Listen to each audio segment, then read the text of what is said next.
सोलापूर जिल्ह्यामध्ये जवळपास 13 तालुके आहेत आणि 13 तालुक्यांपैकी उत्तर तालुक्यामध्ये सर्वात जास्त विधवा, घटस्फोटिता, दिव्यांग, वृद्ध या महिला बेनिफिशरी आहेत. म्हणजे नियर अबाउट 22,000 महिलांची संख्या आहे आणि इथे रोज डीबीटी गव्हर्नमेंट जे डीबीटी करत आहे, डायरेक्ट बेनिफिशरी ट्रान्सफर, त्यासाठी डॉक्युमेंट्स गोळा करायला, कॉम्प्युटरमध्ये नोंदणी करायला रोज कमीत कमी 400 ते 500 महिला इथं गर्दी करतात.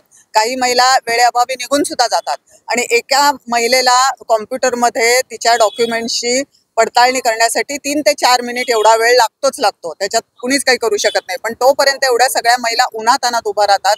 ऊन वाढत आहे. 44 ते 45 डिग्री सोलापूरमध्ये ऊन आहे आणि त्यांना पाण्याची व्यवस्था नाही आहे, त्यांना उन्हातान्हात सावलीची व्यवस्था नाही. यासाठी वर्ल्ड ऑफ वुमन ही जी सामाजिक महिलांसाठी काम करणारी संस्था आहे, ही फक्त विधवा आणि घटस्फोटिता, दिव्यांग, वृद्ध या महिलांसाठी काम करते.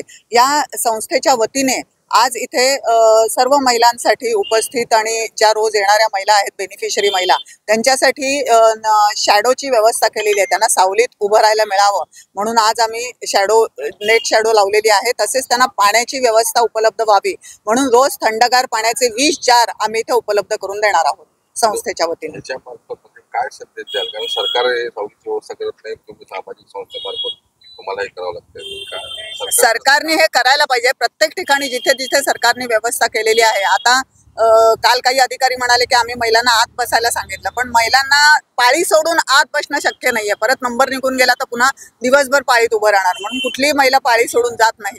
आतमध्ये त्यांचे वॉटर प्युरिफायर वगैरे सगळी व्यवस्था आहे शासनाची, पण जिथे पाहिजे तिथं स्पॉट वरती नाही आहे. त्याच्यामुळे आमच्या वतीने आम्ही हे केलेले आहे आणि आम्ही अशी आशा करतो की जिथे जिथे असा प्रॉब्लेम आहे महाराष्ट्रात जिथे कुठे, तर सरकारने अशी व्यवस्था करून द्यावी महिलांसाठी.